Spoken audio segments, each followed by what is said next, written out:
Our 2018 rundown continues. Right, where was I? Okay, next one is climate change. In 1980s, I think it was the late 1980s, we were told that the seas would rise, the coasts would go, the ice caps would melt, polar bears would die, and basically civilization would be absolutely screwed. Something along the lines that there won't be any Britain anymore because the sea will actually come over it, that kind of stuff. That never happened. None of it's actually happened at all. However, an article came out, I think it was it about 3-4 months ago, saying that climate change is going to change the world in 12 years and we're all going to perish again. And people out in the streets protesting because of an article in The Independent, because some person, some group have suggested that the world is going to collapse again.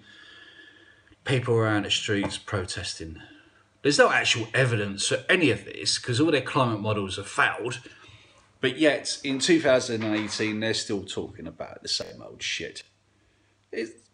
Anyway, next one. The Kavanaugh hearing. That's great. So, an innocent man, because there's been no evidence whatsoever to prove that he raped anyone or gang raped anyone, or there was anyone in these so-called parties that could say that Kavanaugh was there, Democrats tried to stop him from going into the Supreme Court. Not only that, but there was loads of women outside the court, plus men. I can't believe men. I don't believe they could have balls.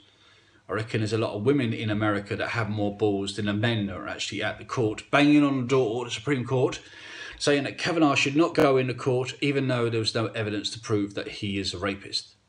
I mean, zero evidence to say that he was a rapist, but yet the Democrats and a load of liberals decided to smash the door of the Supreme Court. Yes, okay. Free speech on campus. Not being able to talk about general stuff, bring out facts on campus because it might upset people's feelings. It's mainly in America, but it's actually coming over to the UK as well. People are not allowed to say the most basic stuff about anything conservative or anything that goes against the agenda of the left. That's 2018 today. No such thing as diversity of thought. It's diversity of shit. If you don't believe in what I'm saying, then you're not able to talk. Free speech has gone out of the window. Social media mobs.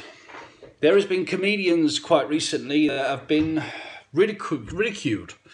Comedians have actually lost jobs in what's his name? I forgot his name now. There's a comedian quite recently that lost his job just purely because of some tweets that he sent about 10 years ago that he apologised for, which I don't think he should have apologised for in the first place. But he lost a job just purely because of that, and the fact that loads of people on Facebook, Twitter and everything else started to complain about tweets that he made 10 years ago. That's 2018, guys.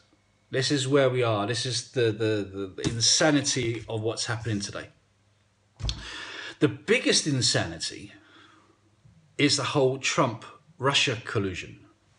Since Trump has been in power, they've tried to suggest that Trump has somehow been in collusion with Russia, and that's why he became president of the United States.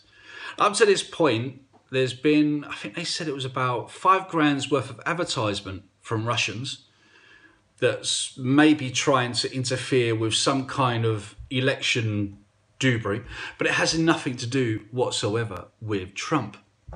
There's absolutely no evidence whatsoever, but they're still doing it. They're still trying to impeach a man on evidence that isn't there. Isn't it strange with the left? I mean, let's just take the Kavanaugh thing, where there's no evidence that he's raped anyone or gang raped anyone. The people that they said that were at these parties have actually stated they don't even know who Kavanaugh was until he was on TV. But they wanted to ruin the man because of it. But also with Trump, because they hate him so much, they want to get rid of him so much, they want to try and impeach the man for something that they have no proof on. So the fact is the man is innocent. This is 2018 today. Wait for part 3.